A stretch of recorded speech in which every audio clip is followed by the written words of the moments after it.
Hello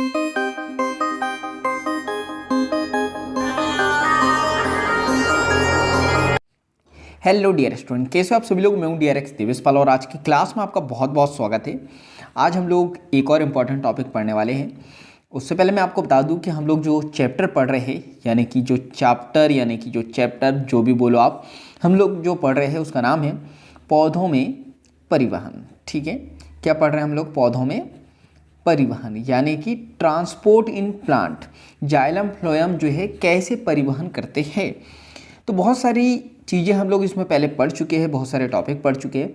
इससे पिछली class में हम लोगों ने जो पढ़ा है, तो जो लोग पहले से क्लास अटेंड कर रहे हैं उन्हें पता होगा कि आज हम लोग पढ़ रहे हैं वाटर पोटेंशियल। सॉरी मतलब इससे पहले हम लोगों ने पढ़ लिया था वाटर पोटेंशियल और बहुत सारी चीज़ें पढ़ ली थी। तो अगर आप नए हो तो वो सारी चीज़ें आप जाके देख सकते हो।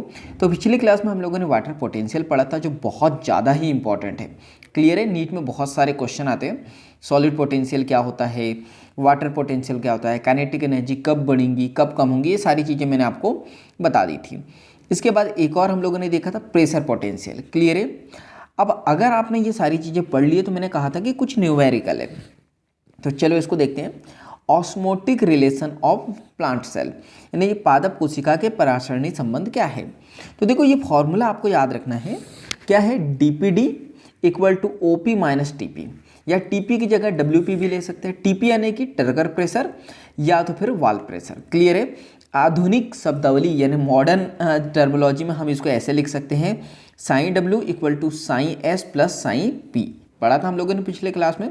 चलो तो हम लोग बात करते हैं यहाँ पे, अगर इन फुली टर्जिट सेल पूर्ण स्फीत कोशिका है यानी पूरी तरीके से पानी भरा हुआ है, तो क्या होगा? DPD एवं या इसको क्या कहेंगे हम लोग? Sign W। ठीक है, तो हम लोग बात करते हैं DPD का मतलब क्या होता है। पिछली क्लास में हम लोगों ने पढ़ा था, इसलिए मैंने बोला था कि पहले की क्लास आप लोग देख लेना। ठीक है, DPD एवं साइन W हम लोग देखेंगे। देखो फॉर्मूला क्या है, फॉर्मूला ये है। क्लियर? ये हम लोगों ने फॉर्मूला लगा दिया।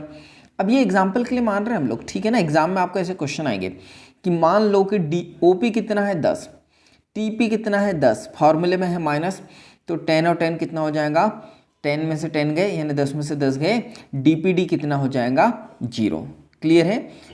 इसके बाद हम लोग यहाँ पे बात करते हैं, इसके बाद हम लोग यहाँ पे बात करें तो यहाँ पे ये फॉर्मूला हो जाएगा। ठीक है, तो हम लोगों ने देखा ये जो साइन, देखो वाटर पोटेंशियल निकालना है तो साइन S कितना होगा? -10। ऐसा क्यों?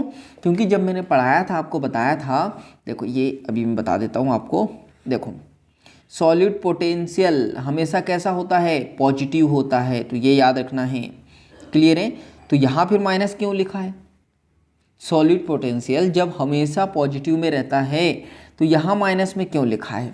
क्लियर है? तो इसको देख लेते हैं, कौन सा है? पूरी तरीके से टर्जिट पूर्ण स्फीत कोशिका।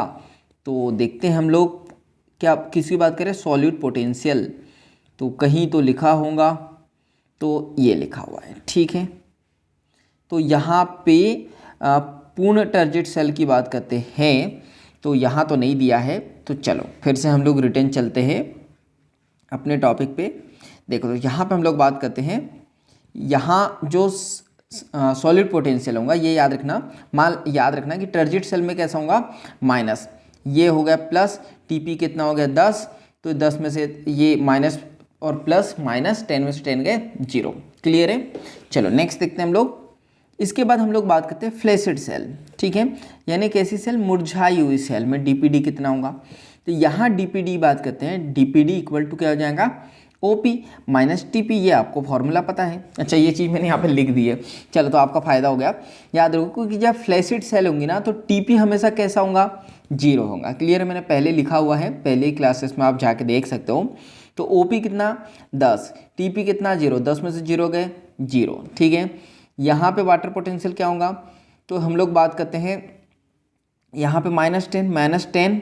ठीक है, क्योंकि फ्लैसिड या स्लैथ कोशिका में माइनस में होता है, प्लस, और यहाँ पे ये प्रेशर कितना होगा? 0। क्लियर है? क्योंकि TP कितना हमेशा होता है? 0, तो इसी की जगह ये आएगा। तो यहाँ क्या बचेगा? -10। क्लियर है? कितना आएगा? -10। चलो नेक्स्ट देखते हैं हम लोग। प्लाज्मोलाइज्ड सेल यानी जीवद्रव्य कुंचित या फिर यहाँ पे लिखा है द्रव्य कुंचित कोशिका। तो OP10 TP याद रखना हमेशा माइनस में होता है। ये एग्जाम्पल के लिए 2 लिया है, क्लियर है। तो ये माइनस में होता है। TP याद रखना है कि प्लाज्मोलाइज्ड सेल में जीव द्रव्य कुंचित में TP हमेशा माइनस में होता है। तो 10 ये ब्रैकेट खुल जाएगा। थोड़ी बहुत मैथमेटिक्स आती होंगी आपको, और नहीं आती है तो पहले पढ़ो हो। अगर आप नीट का एग्ज़ाम दे रहे हो तो इतनी फिजिक्स तो आपको या इतनी मैथमेटिक्स आनी चाहिए। ब्रैकेट खुलेगा, ठीक है। तो ये प्लस हो जाएगा 10 और 2 कितना हो जाएगा 12। देखो जिनको बिल्कुल भी समझ में नहीं आ रहा होगा, बिल्कुल भी मैथमेटिक्स समझ में नहीं आ रहा होगा, तो अच्छे से मैं बता देता हूँ। देखो जब भी ये ब्रैकेट खुलता है तो यहाँ पे इसका इनटू हो जाता है, ठीक है। किसका? माइनस और माइनस का। मैं आपको एक फार्मूला बताता हूँ। देखो minus minus minus plus plus plus और एक हो जाएगा आपका प्लस माइनस। तो इसको कैसे याद रखोगे? हमेशा याद रखना जब भी समान चिन्ह रहेगा तो क्या आएगा? पॉजिटिव आएगा, और जब भी असमान आएगा तो माइनस। तो यहाँ पे क्या है? समान है, माइनस और माइनस क्या आ जाएगा? प्लस। तो 10 और 2 कितना हो गया? 12। चलो मैथमेटिक्स भी पढ़ा दी मैंने आपको थोड़ी सी। चलो इसके बाद बात करते हैं। तो यहाँ पे 1 मिनट प्लाज्मोलाइज्ड, तो यहाँ पे ये जो है ना 1 मिनट सॉल्यूट पोटेंशियल, ठीक है। 1 मिनट सॉलिड पोटेंशियल को देख लेके हम लोग, हाँ ये इसलिए नेगेटिव आ रहा है कि सॉलिड पोटेंशियल हमेशा कैसे होगा? नेगेटिव ही होगा। तो इसलिए प्लाज्मोलाइज्ड सेल में देखो, इसलिए हमेशा ये नेगेटिव नेगेटिव आया। मतलब यहाँ पे भी नेगेटिव, यहाँ पे भी नेगेटिव, और प्लाज्मोलाइज्ड सेल में भी जो सॉलिड पोटेंशियल यहाँ पे क्या होगा? -10, और यहाँ पे प्रेशर पोटेंशियल कितना है हमारे पास में? 2, ठीक है। तो हम लोग बात करते हैं माइनस, क्योंकि यहाँ पे TP हमेशा माइनस होता है, क्लियर है, इसलिए ये 2 होगा। तो ये मैंने अभी बताया था, असमान चिन्ह प्लस माइनस क्या हो जाएगा? माइनस, क्लियर है। तो यहाँ पे ये भी माइनस है, तो 10 माइनस और 2 माइनस कितना हो जाएगा? 12 माइनस, क्लियर है। तो ये याद रखना है।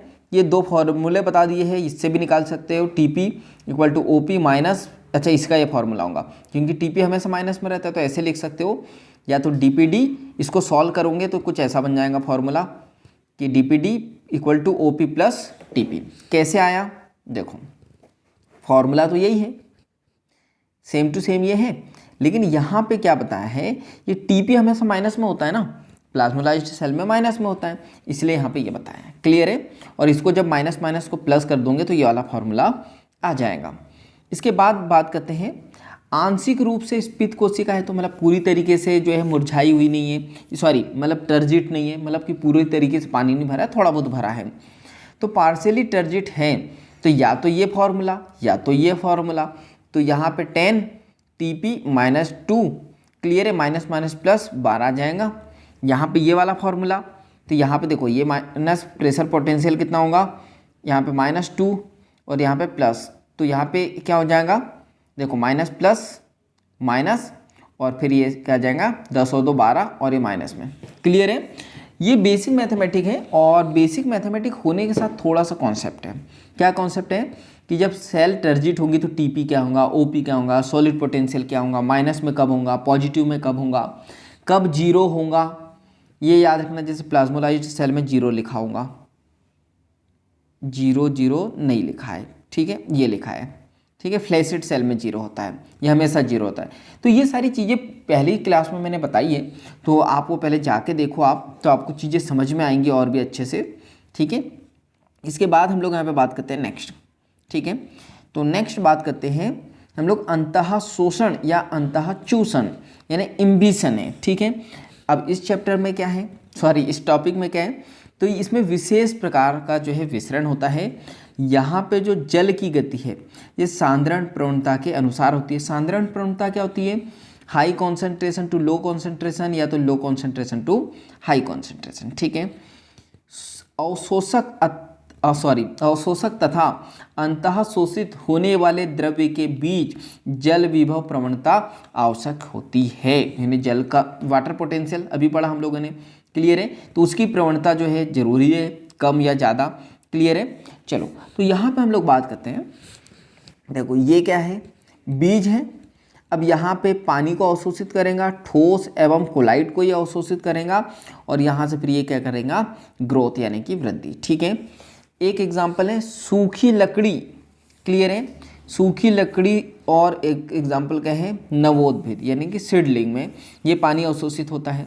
खुली ज़मीन पर आ जाते हैं, ये जो नवोद्भिद है यानी ऐसे सीड यानी कि बीज जो ज़मीन के नीचे होते हैं और फिर वो फूल कर इम्बिशन ये क्या कहते हैं, ऊपर आ जाते हैं। देखो अंतः शोषण, आपने सबसे अच्छा एग्जाम्पल इसका जो है उसका देखा होगा, आपने कभी गन्ने का जूस पिया स्ट्रॉ डाल के, ये गिलास है इसमें एक स्ट्रॉ डालते हो और फिर उसको चूसते हो, ऐसे चूसते हो, तो वो गन्ने का रस जो चूसते हो वो किसके द्वारा, अंतः शोषण के द्वारा, ठीक है, शोषण करते हो आप गन्ने का रस का। चलो तो इसके बाद हम लोग बात करते हैं, तो ये उसकी वजह से क्या होता है, ये जो जड़ जमीन के बीज जमीन के नीचे होती है, तो ये जो है यहाँ पे इम्बिशन करके जड़ के आ जाती है जमीन के ऊपर अंतः शोषण करके। इसके बाद सूखी लकड़ी, ठीक है, तो सूखी लकड़ी की बात करते हैं, तो ये बड़ा अच्छा हम लोगों को डाटा दिया है एनसीईआरटी ने, तो विश्वास करना है क्योंकि एनसीईआरटी ने दिया है, ऐसा होता है। सूखी लकड़ी की बात करते हैं तो फूली हुई लकड़ी या कास्ट की बात करते हैं, कास्ट को ही लकड़ी कहते हैं। तो यहाँ से एक पैदा दाब, यहाँ से जो दाब पैदा होता है ये याद रखना है, यहाँ पे ये मानव द्वारा बड़ी चट्टानों एवं पत्थरों को तोड़ने में इसका उपयोग किया जाता है। मतलब पहले देखो ये कुल्हाड़ी वगैरह या गैंची फावड़ा ये सब नहीं होते थे, तो कैसे तोड़ते थे, तो फूली हुई लकड़ी, जो लकड़ी रहती थी वो फूल जाती थी, तो उससे एक प्रेशर जनरेट होता था, तो उसी से ही जो है चट्टान वगैरह या बड़ी चट्टान को जो है पत्थरों को तोड़ने के लिए इसका यूज़ किया जाता था। क्लियर है यहाँ तक के। चलो तो यहाँ पे हम लोगों ने इम्बिशन देखा और इससे पहले हम लोगों ने क्या देखा, ये कुछ न्यूमेरिकल देखे, ठीक है। न्यूमेरिकल का मेन मोटिव क्या है, डीपीडी। क्वेश्चन आएगा कि जो है स्पीत कोशिका आपको दिया जाएगा, ये बहुत सारी चीज़ें कि स्पीत कोशिका में ओपी बताओ या तो टीपी बताओ या डब्ल्यूपी बताओ, तो ये आप कैसे निकालोगे, ये फार्मूले से, या तो फिर आप कैसे निकालोगे, आपको पूछा जाएगा कि ये जो है परासरण पादप कोशिका में परासरणी संबंधित सॉरी 1 मिनट टंग स्लिप हो जाती है। मैंने बताया आपको बायो में बहुत सारी ऐसी टर्मिनोलॉजी रहती है और तुम्हारी नहीं होती होंगी, मेरी तो हो जाती है। चलो तो हम लोग बात करते हैं डीपीडी। क्वेश्चन आपको आएगा कि डीपीडी क्या होता है। देखो डीपीडी मैंने इधर बताया था आपको, ये होता है डीपीडी, ठीक है, विसरण दाब न्यूनता। क्लियर है, क्या होता है विसरण दाब न्यूनता। तो हमेशा ये क्या होता है, तो मैंने बताया था आपको, पहले पता होगा लोगों को, जिन लोगों ने क्लास अटेंड की होंगी, नहीं की होंगी तो मैं बता दिया, ये एक गिलास है, इसमें पानी है, अगर मैं इसमें शक्कर डाल दूंगा तो पहले पानी 100% किसी भी चीज़ को घोल दे रहा था, ठीक है, लेकिन अब क्या होता है, यहाँ पे ये कुछ शक्कर मैंने डाल दी, मान लो 20% ये घुल गई, ठीक है, यह पानी को 20% अवशोषित कर लिया। अब मैं फिर से इसमें शुगर डालूंगा तो क्या मेरी 100% शुगर घुल जाएंगी, नहीं, अब जो है 80% घोलने की क्षमता रहेगी पानी के पास, तो उसमें कमी आई ना। तो ये जो कमी आती है इसी को हम लोग, ये विलय की मात्रा मिलाने पे जो कमी आती है तो किस में आती है, डीपी में कमी आती है। क्लियर है, डीपीडी में कमी आती है, विसरण दाब न्यूनता में। क्लियर है, तो इसका ये जो फार्मूला है यही मैंने वहाँ पे बताया आपको, ये फार्मूला याद रखना है और हमेशा याद रखना है ये किधर होता है, लोअर टू हाई। जैसे कि यहाँ पे है, ये फार्मूले से निकाल लिया, 5 में से 2 गए 3, 2 में से 2 गए 0, 6 में से 4 गए 2, तो ये कम से ज़्यादा की तरफ, कम से ज़्यादा की तरफ। क्लियर है, तो ये न्यूमेरिकल आपके सॉल्व हो जाएंगे। क्लियर है, अच्छा ऐसे नहीं होंगे, ये तो मैंने बताया। फिर बाकी आपको ये देखना है कि सॉलिड पोटेंशियल हमेशा माइनस में होता है, वाटर पोटेंशियल हमेशा ज़्यादा होता है और 0 होता है कब, और इसके बाद आप एक चीज़ ये देखोगे, और ये हाँ कि प्लाज्मोलाइज्ड सेल है तो टीपी हमेशा माइनस में होगा, और यहाँ पे फ्लैसिड सेल है तो टीपी हमेशा 0 होगा। तो ये सारी चीज़ें आपको पढ़नी है, तभी आप ये न्यूमेरिकल सॉल्व कर पाओगे। और थोड़ा सा प्लस माइनस तो इतना तो आपको बनता ही होगा, उम्मीद करता हूँ, नहीं बनता है तो पहले वो सीखो आप। तो चलो आज के लिए इतना ही, और नेक्स्ट क्लास से हम लोग देखेंगे लंबी दूरी का परिवहन। लंबी दूरी यानी मैंने बताया था आपको, जड़ से लेके तने तक के जो परिवहन होगा उसको हम लोग लॉन्ग डिस्टेंस ट्रांसपोर्ट कहते हैं। तो ये हम लोग जो है नेक्स्ट क्लास में देखने वाले हैं। क्लियर है, तो जब तक के वीडियो को लाइक कर दो आप, और मुझे कमेंट्स करके बताओ क्या क्लास आपको समझ में आ रही है, और अगर समझ में आ रही हो तो यस टाइप कर देना आपको कमेंट्स बॉक्स में, और इस वीडियो को ज़्यादा से ज़्यादा शेयर कर दो, क्योंकि जब हम दूसरों की हेल्प करते हैं तो ये नेचर हमारी हेल्प करता है। चैनल पे नए हो तो जल्दी से सब्सक्राइब कर दो, बेल आइकन को दबा दो, ताकि ऐसे वैल्यूबल वीडियो की, वैल्यूएबल क्लासेस की नोटिफिकेशन सबसे पहले आपको मिलते रहे और आपकी कोई भी क्लास मिस ना हो सके। तो बाकी हम लोग मिलेंगे नेक्स्ट क्लास में इसी तरह हंसते हुए, मुस्कुराते हुए, लाइफ में आगे बढ़ते हुए और कुछ नया नया सीखते हुए। जब तक के लिए thank you, bye bye and go for success.